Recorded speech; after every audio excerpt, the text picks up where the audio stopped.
మీ మోకాల నొప్పులకు ఎటువంటి సర్జరీ లేకుండా ఎపియాన్ పెయిన్ క్లినిక్ అందిస్తున్న అత్యాధునిక చికిత్స.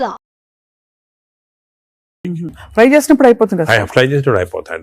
అయినప్పుడు బాడీకి ఇట్స్ నాట్ ఆల్ గుడ్. ఇంకోటి ఏమంటే సేమ్ ఆయిల్ రిపీట్ చేస్తానే ఉంటారు. ఇప్పుడు బయట రోడ్ లో మిర్చి బజ్జీలు తింటుంటారు, ఆ 1 month సేమ్ ఆయిల్ ఉంటుంది. That oil is totally dangerous, బాడీకి డైరెక్ట్ గా వెళ్ళిపోతుంది ఫ్యాట్ కి. Air fryer sir, air fryer is better అంటారా? ఎయిర్ ఫ్రైయర్ డెఫినెట్ గా ఇప్పుడు want to eat fried food, air fryer is better. అది ఎయిర్ ఫ్రైయర్ లో కూడా స్మోక్డ్ ఇది వస్తుంది అనమాట. అది దట్ ఈస్ డెఫినెట్లీ బెటర్. అదే విధంగా యూజింగ్ ప్లాస్టిక్స్ కూడా, ఎస్పెషల్లీ హీట్ చేయడానికి మైక్రోవేవ్ లో కూడా ఒక ప్లాస్టిక్స్ యూస్ చేస్తారు. అది కూడా మంచిది కాదు.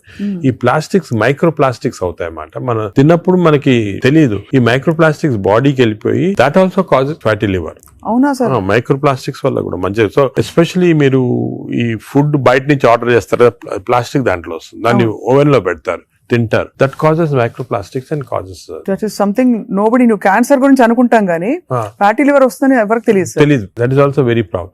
సెకండ్, ఇంకోటి సర్ప్రైజింగ్ థింగ్, రీసెంట్ గా మనం air pollution also is producing fatty liver. Air pollution ఇప్పుడు కొన్ని సిటీస్ లో మన దేశంలో ఎయిర్ పొల్యూషన్ ఎక్కువ. సాయంకాలం బయటకు వెళ్ళారు, ఎయిర్ పొల్యూషన్ వెళ్ళారు, రూమ్ లో కూర్చొని తాగుతారు, డ్రింక్ చేస్తుంటారు అనమాట. ఎయిర్ పొల్యూషన్ బయటకు, ఎయిర్ పొల్యూషన్ డ్రింక్ రెండు ఎఫెక్ట్ వచ్చి కంప్లీట్ లివర్ చెడిపోతుంది. అంతే. So air pollution is not all, చాలా డేంజరస్ లివర్ కి. అది కూడా దట్ కెన్ కాజ్, ఈ పార్టికల్స్ ఉంటాయి కదా, అవి లివర్ లో ట్రాప్ అయిపోయి దాని వల్ల ప్రాబ్లమ్ వస్తుంది. ఫ్యాటీ లివర్ కానీ చాలా వివిధ కారణాలు ఉంటాయి. ఇలాగా డయట్ లో ఫ్రైడ్ ఫుడ్ ఒకటి, దాని తర్వాత కొన్ని స్వీట్ అండ్ థింగ్స్, ఫ్రక్టోస్, ఇవన్నీ కూడా చాలా డేంజరస్. హై ఫ్యాట్ కొన్ని ఉంటాయి సార్. ఇప్పుడు కోకోనట్ ఆయిల్ గురించి చాలా ఒక టైం నడిచింది, కోకోనట్ ఆయిల్ చాలా మంచిది అని చెప్పి. అలాగే మనకి అవకాడో చాలా మంచిది అంటున్నారు. అవకాడో మంచిది. అవకాడోలో ఎక్కువ పాలిఅన్సాచురేటెడ్ ఫ్యాటీ యాసిడ్. అలాగే ఫిష్ ఆయిల్ అనుకోండి, ఫిష్ లో ఉన్న ఆయిల్ ఒమేగా 3 ఉంటుంది. ఒమేగా 3 మంచిది. In fact omega, if you are vegetarians, I suggest omega 3 capsules తీసుకోవడం మంచిది. ఫ్యాటీ లివర్ కూడా మంచిది. They are all unsaturated or polyunsaturated. అవి ప్రొటెక్ట్ చేస్తాయి body. So logically sir, ghee అయితే ghee and butter not recommended. Ghee and but small quantities లో ghee is okay, but not above say more than 1 teaspoon, table spoon కూడా tea spoon is not సరిపోతుంది. దానికన్నా ఎక్కువ తీసుకోవాలి. Non vegetarian diet, vegetarian diet, fatty liver కి సంబంధించి మీరు ఎలా కంపేర్ చేస్తారండి? ఫ్యాటీ లివర్ డెఫినెట్ గా vegetarian diet is superior fatty liver కి. బట్ అగైన్ వెజిటేరియన్ డయట్ లో ఇఫ్ యూ టేక్ కార్బోహైడ్రేట్స్ అనుకోండి, ఇడ్లీ, ఇటువంటి simple carbohydrates, they can also produce fatty liver very fast. అదే విధంగా ఇప్పుడు మనము రిచ్ కార్బోహైడ్రేట్స్, రైస్ అనుకోండి, plain white polished rice, that also high carbohydrate which is high glycemic index అంటాం. That also causes fatty liver. Whereas millets చాలా తక్కువ chance of millets producing fatty liver. Non vegetarian లో certain thing, for example fish అనుకోండి, అదే egg అనుకోండి, these are less associated fatty liver. To some extent chicken, but red meat again we do against it. So non-vegetarian manchidi kaadu, vegetarian manchidi kaadu. Depends on the item.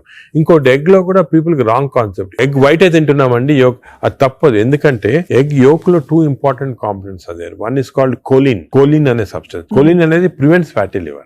ఓహో, choline. So దానికే advise, egg yolk మంచిది, తప్పుగా అంటే up to 4 eggs పర్వాలేదు. Beyond 4 eggs అంటే egg yolk తినకూడదు. Up to 4 eggs తినొచ్చు ఒకటి.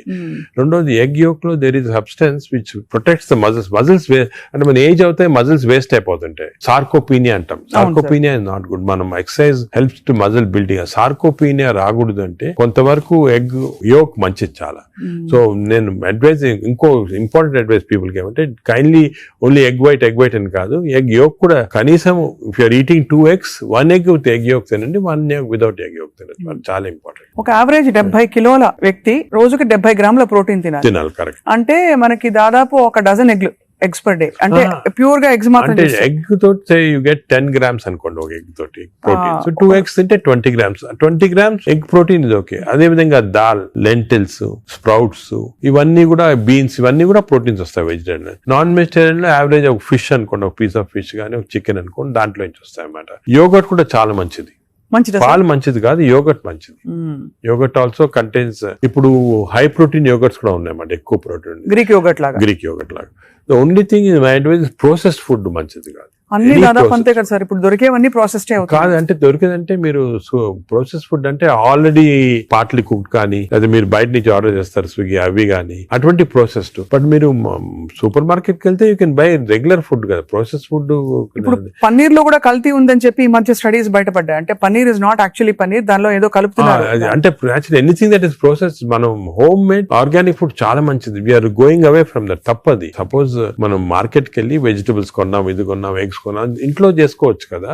ఆ సేమ్ థింగ్ మీ ప్యాకేజ్ దాంట్లో తీసుకున్నాం అనుకోండి, ప్యాక్డ్ ఫుడ్ లో ఈ నూడిల్స్ కానీ వర్స్ట్ నూడిల్స్ దాంట్లో కార్బ్స్ ఎక్కువ ఉంటాయి, ప్రాసెస్డ్. ఈ ప్రాసెస్ ఫుడ్ లో ఏమంటే అల్ట్రా ప్రాసెస్డ్ అంటాం. Now in western countries they are called ultra process people. అంటే ఉట్టి అదే తింటారు మన అల్ట్రా. ఎప్పుడు అంటే ఇంట్లో కుక్ చేసుకోరు చాలా మంది, ఇంట్లో కుక్ వాళ్ళకి ఏముంటాయి sir health issues. So ultra process food వల్ల ఏమొస్తుందంటే in addition to that high carbs, high sodium ఎక్కువ ఉంటుంది అల్ట్రా ప్రాసెస్ ఫుడ్ లో. సో బీపీ అది. Second important thing ultra preservatives, అదే విధంగా కలరింగ్ ఏజెంట్స్ ఇవన్నీ ఉంటాయి. దీని వల్ల ఏమవుతుందంటే ఫుడ్ టేస్ట్ బాగుంటుంది చాలా. It contains this tasty thing. ఈ టేస్ట్ వల్ల once you tend to eat more, number 1. Number 2, ఈ ప్రాసెస్ ఫుడ్ వల్ల గట్ మైక్రోబయామ్ అన్ని చెడిపోయి బ్యాడ్ మైక్రోబయామ్ వచ్చి అది లివర్ కి ఎఫెక్ట్ అవుతుంది. ఈ మైక్రోబయామ్ ఇంకో విషయము, microbiome produces alcohol in the intestines. Bad microbiome మనం డ్రింక్ చేయాల్సిన అవసరం లేదు. ఈ బ్యాడ్ మైక్రోబయామ్ మనం కాన్స్టెంట్ గా ఆల్కహాల్ ప్రొడ్యూస్ చేసి ఆల్కహాల్ డైరెక్ట్ గా లివర్ కి వెళ్ళిపోతుంది. మనం డ్రింక్ చేయకుండా మనకి ఆల్కహాలిక్ లివర్ డిసీజ్, దాని ఎఫెక్ట్ మనకేం తెలియదు కానీ డైరెక్ట్ గా ఇంటెస్టైన్ నుంచి లివర్ కి వెళ్ళిపోతుంది. లివర్ ని స్మాల్ క్వాంటిటీ 10 ml వచ్చినా కూడా లివర్ డ్యామేజ్ అవుతా ఉంటుంది కదా.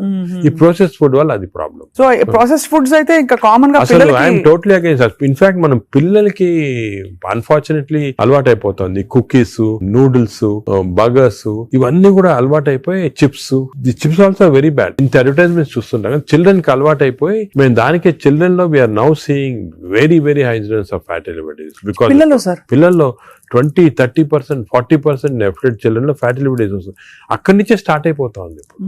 It is going to become more and more danger. సొసైటీకి స్కూల్స్ లో కూడా అవేర్నెస్ ప్రోగ్రామ్స్ పెట్టాలి. స్కూల్స్ ఎగ్జాక్ట్లీ మీరు చెప్పిన, నేను I'm making a plea government కానీ స్కూల్స్ లో అవేర్నెస్ ప్రోగ్రామ్. మనకి అంతా కూడా మన food habits has to come from school stage. Schools లోనే వీళ్ళకి ఈ టీచింగ్ పెడితే children are very intelligent, they will observe what we say. వాళ్ళకి చెప్పండి ఇది మంచిది కాదు. బట్ స్కూల్ క్యాంటీనే, స్కూల్ పక్కన ఉన్నదే ఫాస్ట్ ఫుడ్స్ అమ్ముతా ఉంటే ఇంకా అదేం చేస్తాం వాళ్ళు natural. So that is wrong. We should ban fast foods in schools and school surroundings compulsory. This is the most dangerous thing. మనకి ఎపిడమిక్ అయిపోతుంది. We're not realizing it's going to become very dangerous. చిన్నప్పటి నుంచే మనం healthy eating habits inculcate చేయాలి.